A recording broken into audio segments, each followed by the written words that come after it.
다음은 333페이지 계약 체결상 과실. 자, 이 제목에서 한번 뭔가 풀어갑시다. 계약 체결상 과실. 대체 뭘까요? 자, 이 계약은 성립은 했습니다. 근데 효력이 없습니다. 왜 없는가 봤더니 둘이 계약을 체결하는데, 네, 계약이 7월 1일 날인데 그 전날 밤 6월 30일 목적 부동산이 몽땅 불탔다, 그런 얘기입니다. 이거 우리가 뭐라죠? 계약 체결 전에 불났죠. 그래서 우리가 원시적 불능이라 합니다. 원시적 불능인데 몽땅 불능. 그래서 뭐란다? 객관적 몽땅, 전부 불능, 이런 다들 다 집어넣습니다. 따라서 계약 체결상, 계약은 성립했는데 무효일 때 계약 체결상 뭐가 있는 사람은, 과실이 있는 사람은 책임지라는 얘기죠. 그러면 상대방은 과실이 없어야 될 것이 자명하지 않겠습니까? 상대방은 뭐 해야 된다? 무과실. 무과실 나오면 거의 이렇게 나옵니다. 이렇게 나오죠. 이렇게 나온다. 그럼 이쪽은 과실이 있다는 얘기죠. 그러면 이쪽은 또는이 나옵니다. 뭐다? 알았거나 알 수 있었을 경우. 따라서 선이 또한 무과실인 사람은 악이 또는 무과실한테 뭔가 책임을 물어야 되겠죠. 그래서 계약이 유효하다고 믿었기 때문에 들어간 무슨 이익? 실내이익 배상을 요구한다. 무슨 배상이요? 단 실내이익이 만약에 이행이익을 만약에 초과하면 그때는 이행이익을 한도로 한다. 그럼 뒤집어서 실내이익이 이행이익보다 적으면 실내이익을 한도로 하는 겁니다. 그래서 작은 금액을 선택하는 것이 시험 보는 요령. 그래서 원칙은 실내이익 배상의 원칙이고, 실내이익이 이행을 초과할 때는 이행이익을 뭐로 한다? 한도로 한다. 자, 이것이 뭐가 하는 거? 계약 체결상 과실 책임 이야기입니다. 자, 그럼 보시면 22번 우리 민법상 계약 체결상 과실 책임 설명으로 틀린 것. 우리 민법은 원시적 불능 경우에 계약 체결상 과실 책임을 규정하고 있다. 자, 여기 무슨 책임이요? 원시적. 즉 후발적 불능이 아니고 원시적 불능. 두 번째, 계약 체결상 과실 이후로 실내이익 손해배상은 계약이 유효함으로 인하여 생길 이익을 넘지 못한다. 요거죠. 실내이익은 어디를 넘지 못한다? 이행이익을 넘지 못합니다. 따라서 실내이익이 만약에 이행을 초과하게 되면 어디 한도로 한다? 이행이익을 한도로 한다는 요거 얘기한 겁니다. 세 번째, 계약 체결상 과실 책임은 원시 불능을 알지 못한 데 대한 상대방 선의를 요하나 무과실까지 요하지 않는다. 선의 또한 뭐다? 무과실까지 요구돼야 되겠죠. 네 번째, 부동산 매매에 있어서 실제 면적이 계약 면적이 뭐다? 미달 부분이 원시적 불능 이유로 계약 체결상 과실 책임을 물을 수 없다. 그 실제 면적이 계약 면적이 뭐한다? 미달하죠. 그러면 그것은 전부 불능이 아니고, 네, 원시적, 객관적 무슨 불능이다? 네, 일부 불능이 됩니다. 자, 객관적, 원시적, 일부 불능일 때는 계약 체결상 과실 책임이 아닙니다. 전부 불능일 때 책임을 지고요. 일부 불능일 때는 어디로 가는지 아시죠? 네, 담보 책임으로 갑니다. 무슨 책임이요? 담보 책임에서 네, 수량 부족, 면적 부족 있죠? 네, 면적 부족 담보 책임으로 간다는 거 기억하세요. 면적 부족 담보 책임으로 갑니다. 제목 싸움이에요.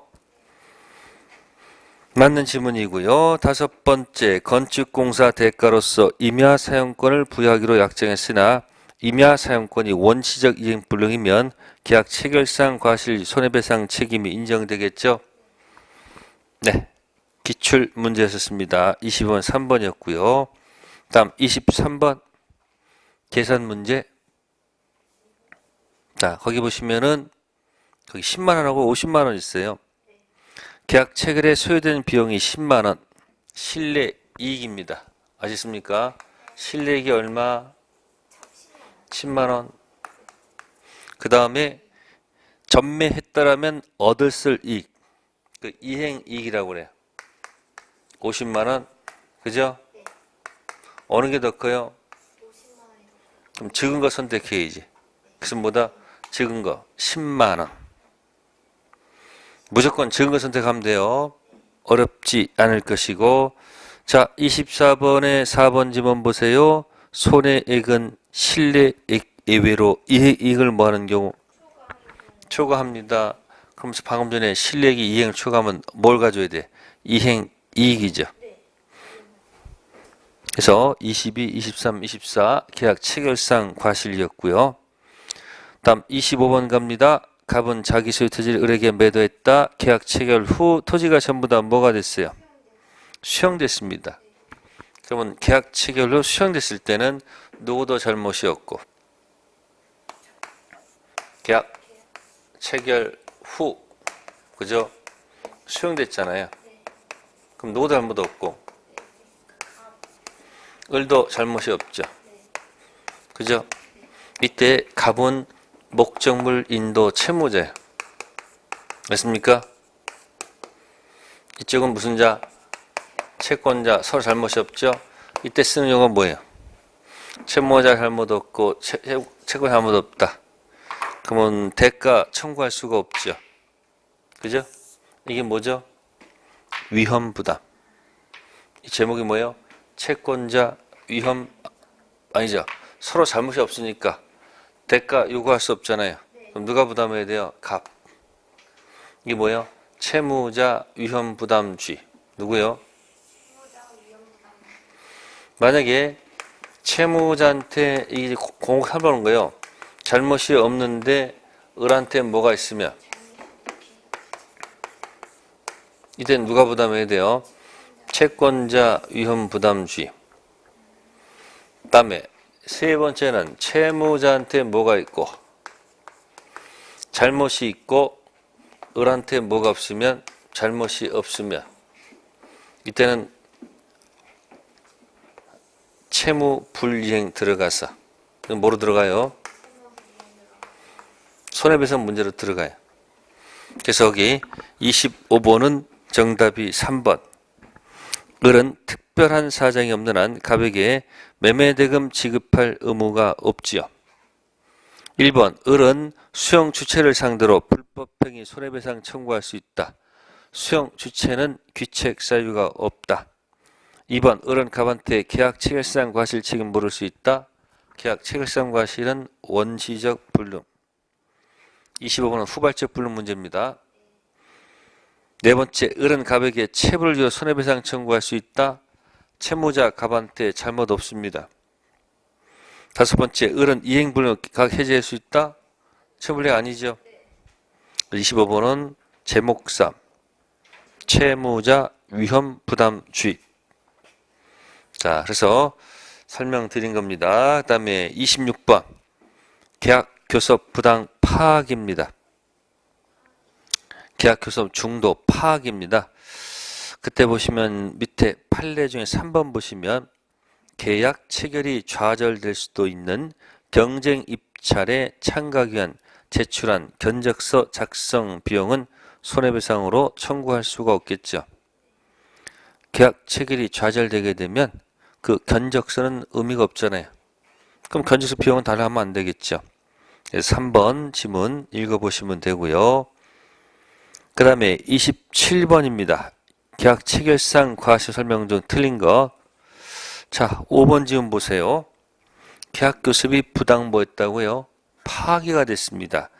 계약 체결상 과실 책임을 인정한다는 것이 대법원 판례다. 지금 방금 전에 무슨 과실은 계약 체결상 과실은 그죠? 계약이 모두 하야되고요. 성립도 하고 효력이 없을 때 쓰는 용어죠. 그럼 계약 교섭 부당 파기는 계약 자체가 성립이 안 된 거예요. 성립조차도 않은 계약 교섭 부당 파기에서 무슨 단어를 쓰면 안 된다. 계약 체결상 과실이라는 말을 써서는 안 된다는 얘기예요. 그러니까 연습하는 거예요. 계약 체결상 과실 나올 때마다 계약은 성립했는데 효력이 없을 때, 부당 파기는 계약 성립조차도 안 했잖아요. 그러니까 그때는 뭐 쓰는 거예요? 불법행위 손해배상. 그러니까 지금 제목이 계약 교섭 부당 파기했잖아요. 그러면 계약 자체가 뭐 하자는 거예요? 성립조차도 안 한 거잖아요. 성립 안 한 거라면 불성립이라고요. 그러니까 무슨 단어 쓰면 안 돼요? 계약 체결상 과실 이런 단어 써서도 안 되고, 두 번째 이 단어도 안 돼요. 쓸 수가 없죠. 왜? 이건 성립도 하고 퍼펙트 할 때 하는 거고, 유효할 때 쓰는 거 아니에요. 자, 위헌부담 문제도 나올까 안 나올까? 나와요. 안 나오지. 이거 채무불이행은 계약도 성립하고 유효할 때 쓰는 얘기고, 이것도 계약이 성립하고 유효할 때 쓰는 용어예요.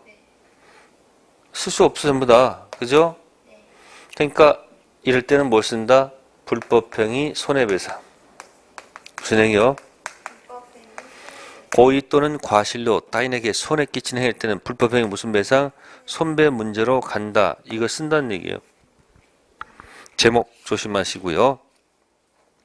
네, 다음은 이제 쌍무 계약입니다. 무슨 계약이요? 네, 이제 쌍무 계약 들어가는 거예요. 편무가 아니고 뭐다? 쌍무.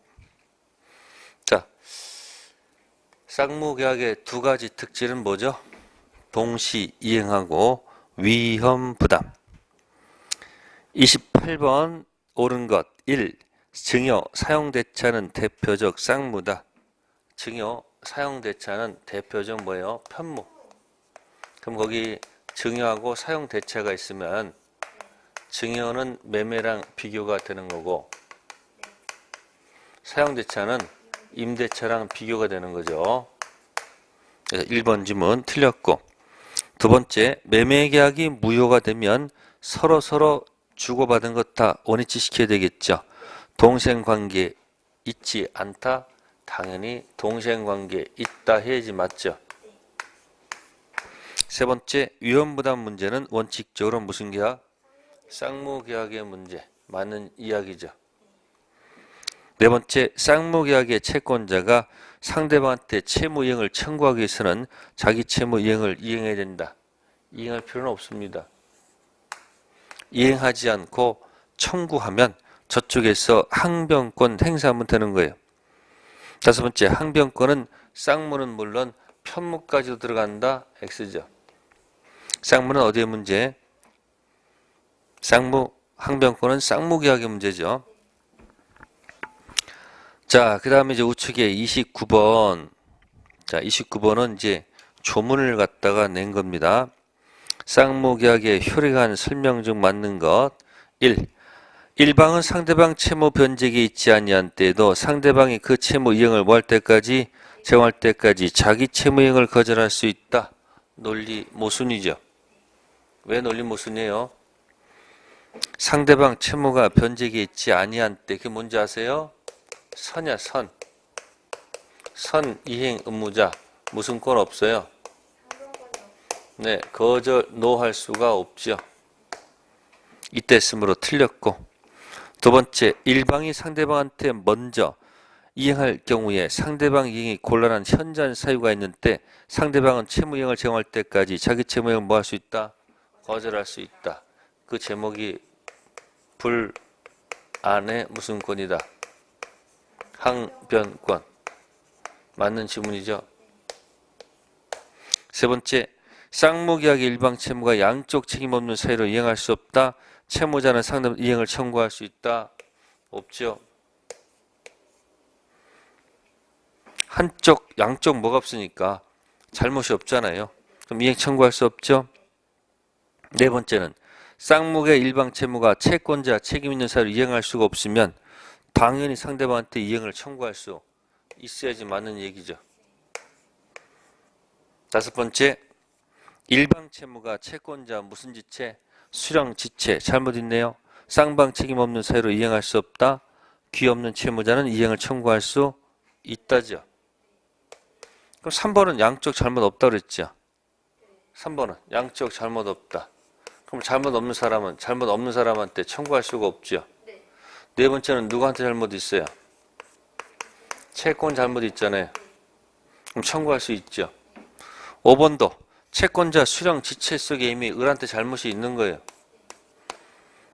그럼 청구할 수 있는 거죠. 그래서 29번은 정답 2번.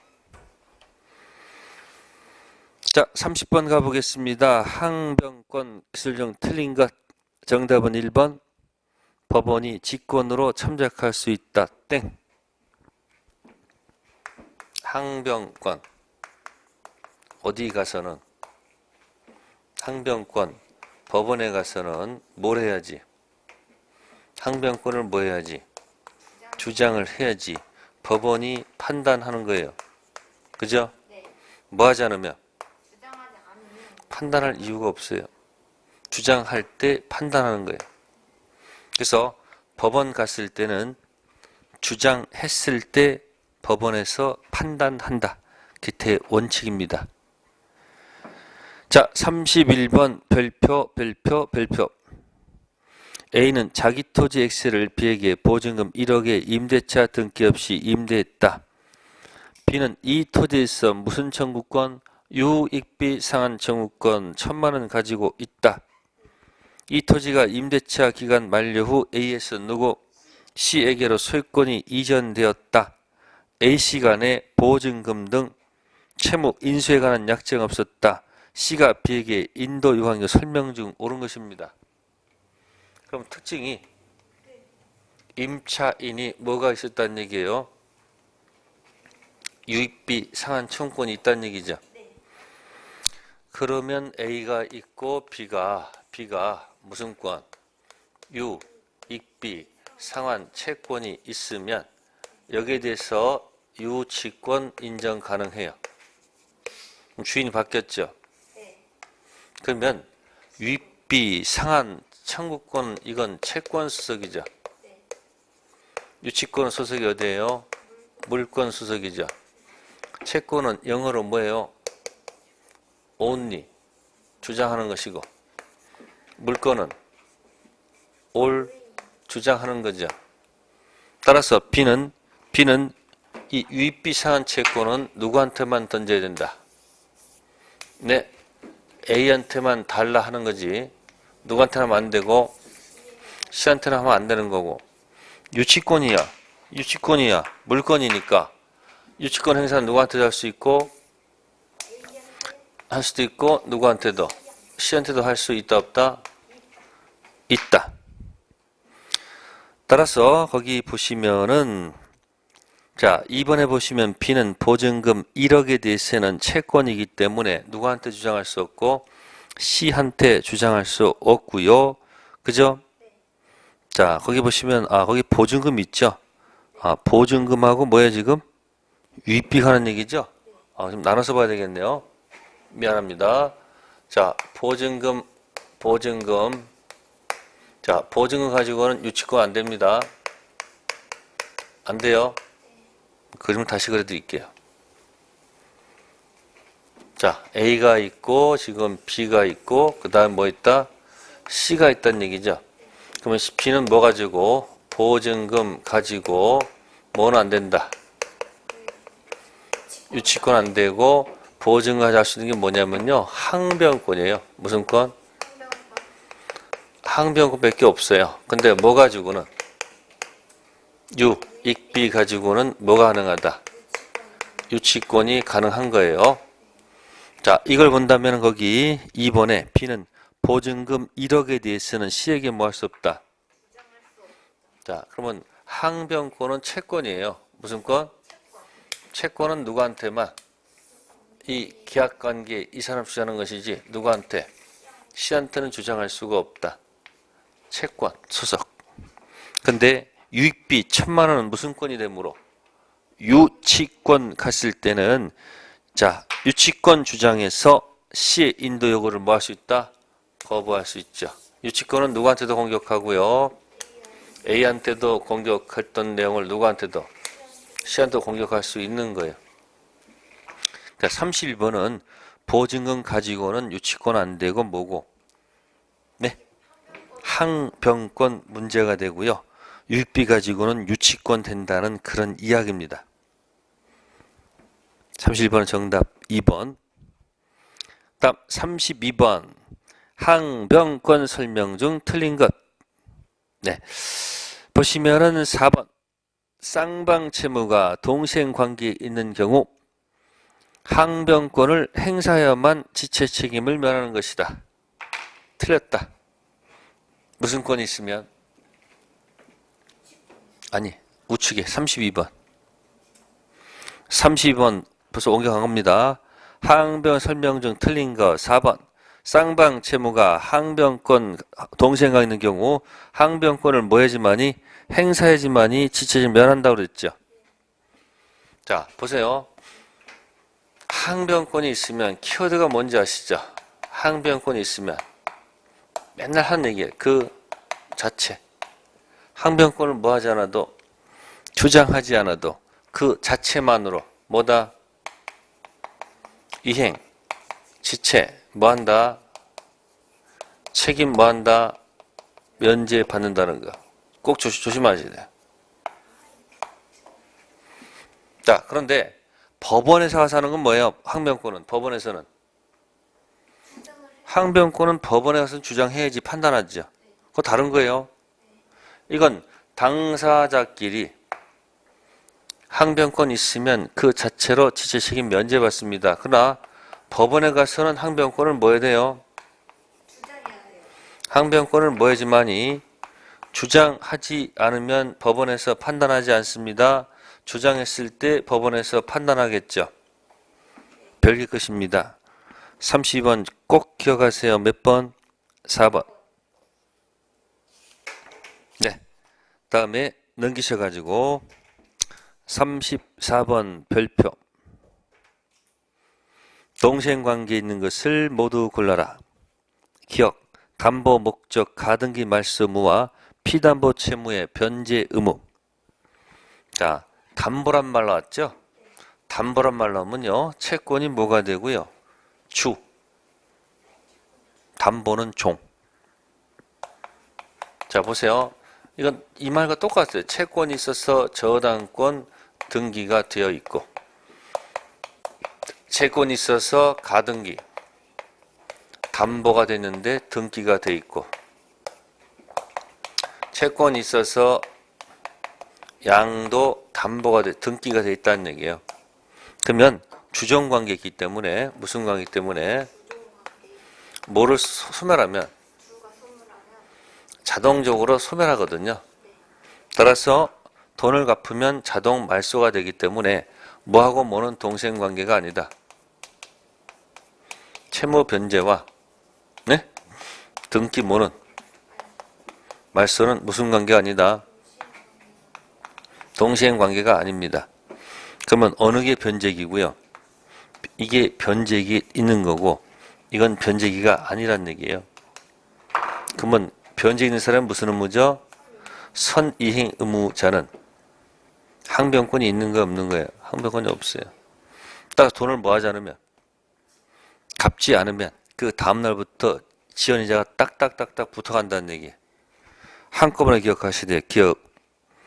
다음 니은 임차권 등기 명령이란 말이 있습니다. 임차권 등기 명령은 어디서 나오는 용어예요? 임차권 등기명 어디서 나온다? 주택, 임대차, 상가, 임대차에서 나오는 거예요. 무엇이 만료가 됐는데 임대차가 끝났는데 주인은 뭘 안 줘요? 보증금 안 주잖아요. 그대로 이사가면 기존의 대항력 다 날아갑니다. 그래서 임차권 등기 명령 해놓고 이사가면 기존의 대항력 확정일자가 그대로 유지가 되는 제도죠. 따라서 임차권 등기 명령 됐을 때는 누구한테 잘못이 있는 거예요? 갑한테 잘못이 있는 거예요. 아셨어요? 따라서 을은 잘못 있고 을은 잘못이 없이 임차권 등기 명령 해놓고 이사 가는 순간 갑이 이미 뭐예요? 이행지체예요. 따라서 보증금 반환이 뭐다? 선이행 의무고 등기 말소는 뭐다? 후이행 의무. 디귿 계약 해제로 당사자 원상 회복은 무슨 관계에? 동시행 관계에 방해될 것이고요. 리을 전세계약 종료 시 전세금 반환, 목적물 인도 및 말소 등기 필요한 서류도 무슨 관계? 동시행 관계가 되겠습니다. 34번은 5번. 네, 35번은 항변권 관련 얘기들을 이것저것 갖다 뭐 한 거다? 붙여 놓은 겁니다. 자, 기억 봅시다. 30번의 기억. 항변권 가지고 있는 채무자는 이행기에 이행을 하지 않더라도 뭐가 되지 않는다? 방금 전에 뭐 했었어요? 항변권 그 자체 이행체 책임 면제받는다고 그랬죠? 그럼 기억은 뭐야? 맞는 지문. 니은 판례는 특정 채무 담보를 위해서 격려된 채권자 명의 소유권 이전 등기 말소 청구와 피담보 채무 변제에 관해 항변권 인정한다.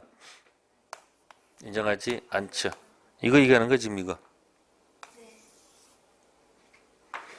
채권과 담보는 동시행관계가 아니다.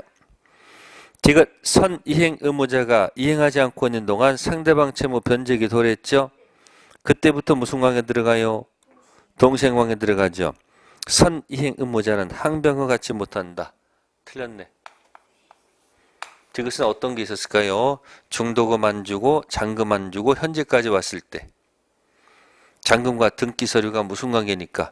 동시행관계니까 등기 서류 위에 잔금, 중도금, 지연, 손해, 금 등기와 그때부터 무슨 관계? 동시행관계 들어가고요. 늘 항변권 붙은 채권을 수동채권으로 상계할 수 없다. 자동채권으로는 뭐 할 수 없지만 상계할 수 없지만 수동채권으로는 뭐 할 수 있다? 상계할 수 있기 때문에 틀린 질문. 님, 항변권 주장이 없는 경우 상대방 청구권은 그대로 효력을 뭐한다? 발휘하죠. 맞는 질문. 비읍, 선이행 의무 지는 경우에도 상대방 이행 곤란한 현저한 사유가 있는 때 불안의 항변권 같죠. 그래서 비읍 질문 맞는 이야기. 다음 시옷, 항변권 주장하지 않아도 이행심 뭐지지 않는다? 책임지지 않죠. 했었어요. 맞는 질문. 이응, 중도금 지급하지 않은 매수인이 동생관계에 있는 잔금 기일이 도래한 경우 그때부터 중도된 이자는 뭘 필요가 없다. 맞는 질문이죠. 그래서 거기 틀린 지문은 니은, 디귿, 리을. 여러 번 읽어주세요. 몇 번 문제? 35번 문제. 자, 다음 페이지 36번은 생략하고 37번 문제. 별표. 갑, 소유, 토지의 매수인 을이 중도금을 그 이행기에 지급하지 않고 있다. 소유권 이전은 잔금 지급과 동시에 하기로 하였다. 틀린 것. 1. 갑이 이행 최고와 함께 상당한 기간 내 을이 중도금을 뭐하지 않으면 지급하지 않으면 갑은 계약을 뭐 할 수 있다? 해제할 수 있다. 37번 1번은 왜 그런지 아시죠? 네? 이행 불능이 아니고 지체이기 때문에 최고가 들어가야 됩니다. 면 2번 갑이 잔금 지급에 자기 채무 이행을 뭐하면 제공하면 을은 모두 줘야 되고요. 중도금 또 중도금 미지급에 따른 지연 배상금 및 잔금을 뭐해야 된다? 줘야 되겠죠. 맞는 질문이죠. 세 번째 질문. 자기 채무 이행을 제공하지 않더라도 을은 잔금 지급을 위해 중도금은 지연 배상 책임을 진다. 틀렸네. 뭐가 기억나요?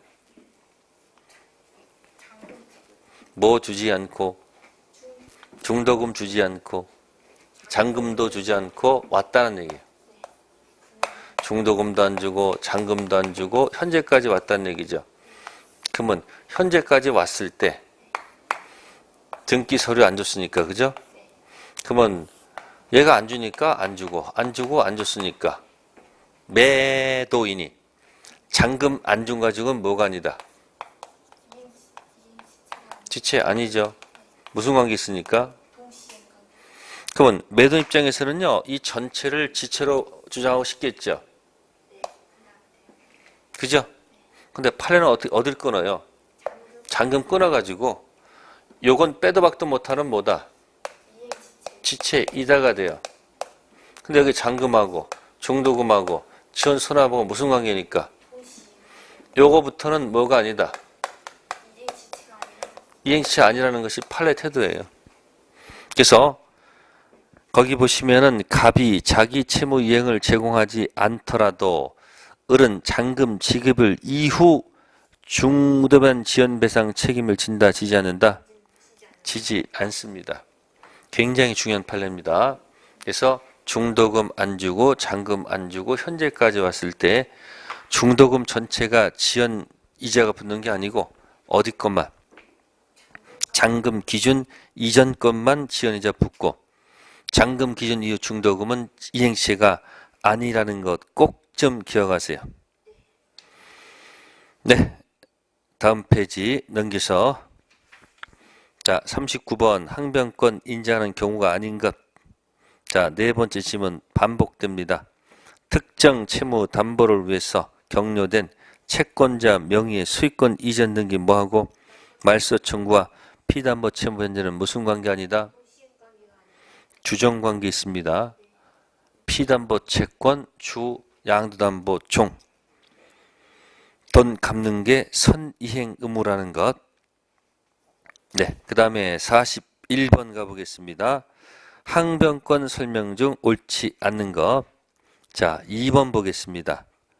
근저당권 실현 경매가 뭐가 됐다? 무효가 됐다. 다 원위치시킵니다.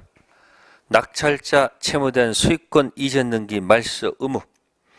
근저당권자의 낙찰자에 대한 배당금 반환 의무. 동생관계에 있다. 동생관계에 있지 않다. 그러면 볼까요? 여기다가 채권자가 누구 부동산을 채무자 부동산을 뭐에 붙였죠? 경매에 붙였다는 얘기야. 경매. 경매에서 경락인이 경락인이 대금도 뭐하고 완납하고 모두 했다. 등기도 다 했다는 얘기예요. 근데 경매 절차 자체가 뭐다? 무효예요. 다 원위치해야 돼요. 그러면 경락인의 이 등기 말소는 누구한테 해야 됩니까? 채무자한테 해야 되겠죠. 그죠? 다음 배당 받아간 누구? 자, 배당 받아갔잖아요, 이 사람. 배당 받았잖아요. 배당 받은 누구는? 채권자는 돈을 누구한테 토해내야 돼요? 경락 토해내야 될 거 아니에요. 그럼 상대방이 같아요, 달라요? 다르죠. 따라서 무슨 관계 아니다? 동시 이행 관계가 아니다라는 것이 판례 태도. 다시 한번 읽어볼게요. 근저당권 실현 경매가 무효가 됐다. 그러면 경락인 낙찰자 채무에 대한 수익권 이전 등기 말소 의무. 근저당권자 채권자 낙찰자 배당금 반환 의무. 상대방이 같아요, 달라요? 달라요. 무슨 관계 아니다? 동생 관계가 아니다. 그런 얘기예요. 알겠습니까? 판례도 한번 기억하시면 되겠습니다. 네, 거기까지 하고요. 잠시 쉬었다가 위험 부담 하도록 하겠습니다.